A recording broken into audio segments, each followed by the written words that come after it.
ہم نے اپنی 1400 سالہ تاریخ میں اغیار کو اتنا فتح نہیں کیا جتنا ہم ایک دوسرے کو فتح کرتے رہے۔ آپ کو شاید یہ جان کر حیرت ہو کہ مسلمانوں نے دنیا کا 95% علاقہ اسلامی عروج کی پہلی صدی میں فتح کر لیا تھا۔ مسلمان اس کے بعد 1350 سال اس علاقے کے لیے ایک دوسرے سے لڑتے رہے۔ ہمارے علم، فلسفے، سائنس اور ایجادات کی 95% تاریخ بھی ابتدائی 300 سال تک محدود تھی۔ ہم نے واقعی 1000 سال میں جنگوں کے سوا کچھ نہیں کیا۔ آپ آج 2018 سے 1000 سال پیچھے چلے جائیں، آپ کو محمود غزنوی ہندوستان پر حملہ کرتا ملے گا۔ سب سے پہلے ملتان پر حملہ کر کے اسماعیلی فرقے کے مسلمانوں کا قتل عام کیا کرتا تھا اور دولت لوٹ کر لے جاتا تھا۔ آپ اسپین میں مسلمانوں کے ہاتھوں مسلمان کا گلا کٹتے دیکھیں گے۔ آپ کو ترکی میں سلجوق تلواریں اٹھا کر پھرتے نظر آئیں گے۔ آپ کو عرب میں لاشیں بکھری ملیں گی، شیعہ سنی اور سنی شیعہ کے سر اتارتے نظر آئیں گے۔ مسلمان کو فتح کر رہا ہوگا، مسلمانوں کی مسجدیں جلاتے دکھائی دیں گے، اور آپ مومنوں کے ہاتھوں میں مومنوں کے سروں کے مینار بنتے دیکھیں گے۔ آپ 1018 سے آگے آتے چلے جائیں، آپ کے سارے طبق روشن ہوتے چلے جائیں گے۔ آپ کو مسلمان کو قتل کرتے اور قتال کے درمیان وقفے میں حرام خوری کرتے نظر آئیں گے۔ ہم نے اس کے بعد باقی 1000 سال تک حرام خوری کے سوا کچھ نہیں کیا۔ عالم اسلام 1000 سال سے کنگھی سے لے کر نیل کٹر تک ان لوگوں کا استعمال کر رہا ہے جنہیں ہم دن میں 5 بار بد دعائیں دیتے ہیں۔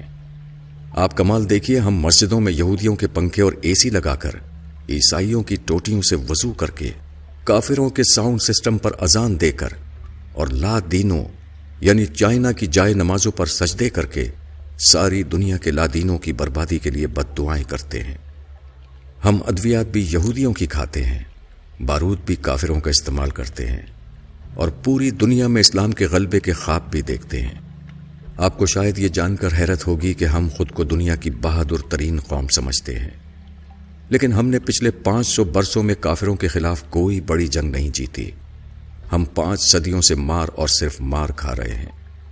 پہلی جنگ عظیم سے قبل پورا عرب ایک تھا، یہ خلافت عثمانیہ کا حصہ ہوتا تھا۔ یورپ نے 1918 میں عرب کو 12 ملکوں میں تقسیم کر دیا اور دنیا کی بہادر ترین قوم دیکھتی کی دیکھتی رہ گئی۔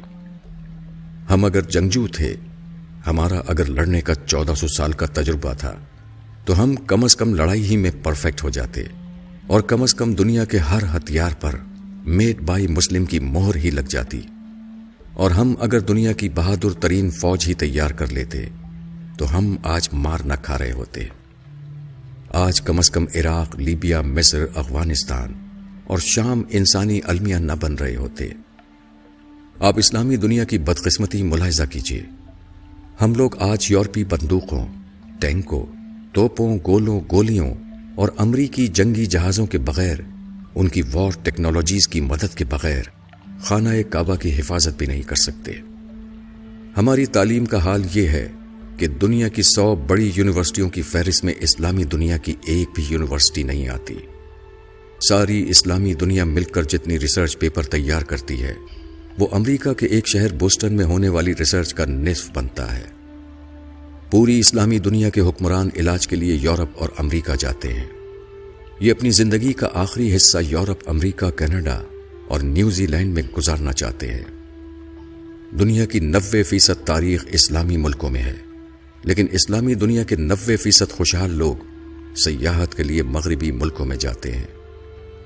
ہم نے 500 سال سے دنیا کی کوئی دوا، کوئی ہتھیار، کوئی نیا فلسفہ، کوئی خوراک، کوئی اچھی کتاب، کوئی نیا کھیل اور کوئی اچھا قانون نہیں دیا۔ ہم نے اگر ان 500 برسوں میں کوئی اچھا جوتا ہی بنا لیا ہوتا تو ہمارا فرض کفایہ ادا ہو جاتا۔ ہم 1000 برسوں میں صاف ستھرا استنجا خانہ نہیں بنا سکے۔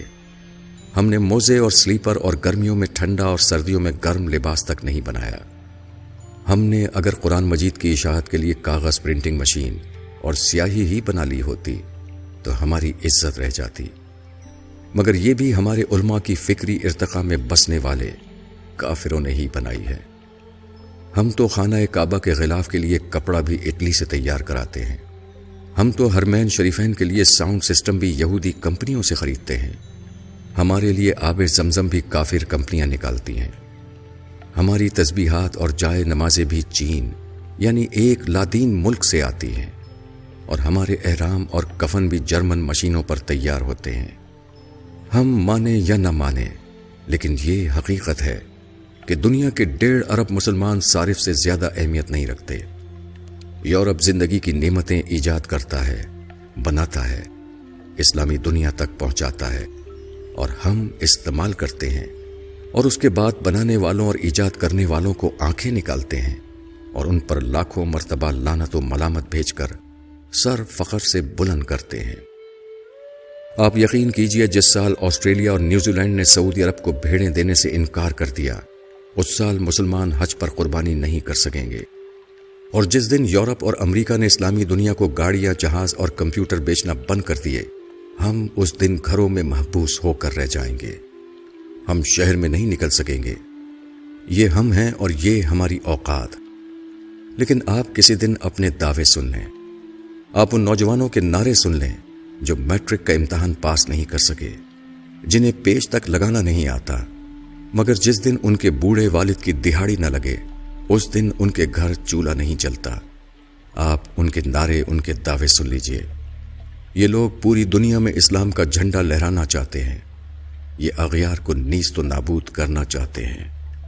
آپ اپنے علماء کرام کی تقریریں بھی سن لیجئے، یہ اپنے مائک کی تار ٹھیک نہیں کر سکتے، یہ اللہ اور اللہ کے رسول صلی اللہ علیہ وسلم کا نام اپنے مریدوں تک مارک زکربرگ کی فیس بک کے ذریعے پہنچاتے ہیں۔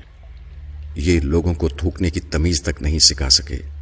یہ آج تک ابن تیمیہ، ابن کثیر، امام غزالی اور مولانا روم سے آگے نہیں بڑھ سکے۔ پورے عالم اسلام میں ایک بھی ایسا شخص نہیں جو ابن عربی کو سمجھنے کا دعویٰ کر سکے۔ ابن حشام اور ابن اسحاق بھی ہم تک آکسفورڈ پرنٹنگ پریس کے ذریعے پہنچے تھے، اور ابن رشد بھی ہمیں یورپ کے اسکالرز نے سمجھایا تھا۔ لیکن آپ علماء کرام کی تقریریں سن لیں، آپ کو محسوس ہوگا نعوذ باللہ، نعوذ باللہ، پوری کائنات کا نظام مولانا اللہ دتہ چلا رہے ہیں۔ یہ جس دن حکم دیں گے اس دن سورج طلوع نہیں ہوگا، اور یہ جس دن فرما دیں گے اس دن زمین پر اناج نہیں اگے گا۔ ہم نے آخر آج تک کیا کیا ہے؟ ہم کس برتری پہ خود کو دنیا کی عظیم ترین قوم سمجھتے ہیں، جو آج تک ہر جمعے کے خطبے میں گلا پھاڑ پھاڑ کر نظام مصطفیٰ صلی اللہ علیہ وسلم پر فخر کرنے کے باوجود اسے مسلمانوں کے کسی بھی ملک میں نافذ نہیں کر سکے؟ مجھے آج تک اس سوال کا جواب نہیں مل سکا۔ ہم اگر دل پر پتھر رکھ کر یہ حقیقت مان لیں تو پھر ہمیں پتہ چلے گا کہ ہماری حرام خوری ہماری جینس کا حصہ بن چکی ہے۔ کالم از جاوید چودھری۔